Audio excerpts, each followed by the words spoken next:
तुम लोगों ने ये तो डेफिनेटली नोटिस किया होगा, जब भी हम सोने जाते हैं या जब भी हमारे साथ कोई प्रॉब्लम हो जाती है, हम कुछ ना कुछ सोचने लग जाते हैं।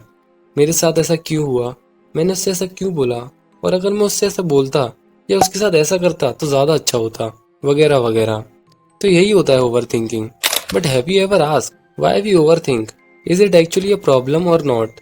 और सबसे interesting, how do we even know कि हम ओवर थिंकिंग कर भी रहे हैं या बस नॉर्मली सोच रहे हैं? आज के इस वीडियो में हम ये सब ब्रेक डाउन करने वाले हैं। सो सबसे पहले हम समझते हैं कि हम ओवर थिंकिंग क्यों करते हैं और क्या सही में ये कोई प्रॉब्लम है भी या नहीं। तो देखो, पहले के टाइम में हमारे एंसेस्टर्स को जिंदा रहने के लिए हर चीज पे सोचना पड़ता था। कहाँ से खाना मिलेगा, किस जंगल में शिकार है, कहाँ लायन छुपा हो सकता है। उनके लिए ओवर थिंकिंग एक सर्वाइवल टूल था। लेकिन आज के टाइम में वही ब्रेन सर्किट स्टिल एक्टिव है, बस अब प्रेडेटर बदल गया है। आज हम लॉयन से नहीं बल्कि एग्जाम्स, रिलेशनशिप्स और करियर डेडलाइन से बच रहे हैं। ब्रेन के लिए डिफरेंस जीरो है, उसके लिए लायन और डेडलाइन दोनों सेम थ्रेट लगते हैं। अब यही जगह है जहाँ प्रॉब्लम स्टार्ट होती है, क्योंकि जब हम बार बार सोचते हैं हमारा ब्रेन स्ट्रेस सर्किट एक्टिवेट कर देता है। इससे होता क्या है कि कांस्टेंट कॉर्टिसोल रिलीज होने लगता है, जिससे हम हमेशा अलर्ट मोड में रहते हैं। टाइम के साथ ये प्रीफ्रंटल कॉर्टेक्स को वीक कर देता है, यानी डिसीजन मेकिंग पावर कम होने लगती है। और लॉन्ग टर्म में हिपोकैम्पस, जो मेमोरी और इमोशंस हैंडल करता है, वो भी श्रिंक होने लगता है। मतलब अगर सीधा सीधा बोलूँ तो माइंड थक जाता है, नींद डिस्टर्ब होती है, छोटे छोटे डिसीजन भी मुश्किल लगने लगते हैं, और स्लोली एंजाइटी और माइल्ड डिप्रेशन फील होने लगता है। और फिजिकल लेवल पर भी इफेक्ट होता है। नेक टाइटनेस, जॉ पेन या स्टमक टेंशन, ये सब साइंस हैं कि दिमाग ओवरड्राइव में है। सोचकर देखो, हमारा ब्रेन हमें बचाने के लिए बना था, पर आज वही सोच हमें थकाने लगी है।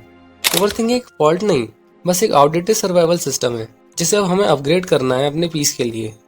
अब सवाल ये उठता है कि कैसे पता चले कि हम ओवरथिंकिंग कर भी रहे हैं या बस डीपली सोच रहे हैं। और अगर हम ओवरथिंकिंग कर भी रहे हैं तो कैसे उसे टैकल करें। देखो, overthinking is a deep thinking. Deep thinking clarity देता है और ओवरथिंकिंग सिर्फ कंफ्यूजन और एंजाइटी बढ़ाता है। ओवरथिंकिंग के कुछ सिम्टम्स होते हैं, जैसे तुम्हारे थॉट्स एक लूप में घूमते रहते हैं पर कोई एक्शन नहीं होता। तुम पास्ट इवेंट्स बार बार रिप्ले करते हो या फ्यूचर के वर्स्ट केस इमेजिन करने लगते हो। तुम मेंटली थक जाते हो बिना फिजिकल काम किए। तुम डिसीजन नहीं ले पाते even after thinking for hours. और बॉडी में टाइटनेस फील होती है, जैसे चेस्ट हैवी, हार्ट फास्ट या सांस छोटी होने लगती है। एक सिंपल टेस्ट याद रखो, खुद से पूछो, एम आई सॉल्विंग समथिंग और जस्ट स्पिनिंग इट? अगर तुम सिर्फ घूम रहे हो बिना सॉल्यूशन के, दैट्स ओवर थिंकिंग। अब बात करते हैं कि ओवर थिंकिंग को कैसे रोकें। सो मैंने इसको 4 मेथड्स में ब्रेक डाउन किया है, जिसमें से पहला मेथड है नेम द लूप। जब भी तुम्हारा दिमाग घूमने लगे बस बोलो, wait, I am over thinking. It sound simple, पर अवेयरनेस ही सबसे पहला ब्रेक बटन है। Second method is label the emotion. Thoughts को फील में बदलो। Instead of what I feel, बोलो आई फील नर्वस। ब्रेन को क्लियरिटी मिलती है जब इमोशंस का नाम मिलता है। And next method is move और ब्रेथ। थोड़ा वॉक कर लो, स्ट्रेच कर लो या सिर्फ 60 सेकंड डीप ब्रेथ कर लो। बॉडी काम होती है तो ब्रेन को भी सिग्नल मिलता है, चलो कोई डेंजर नहीं है। And the last but not the least, act और राइट।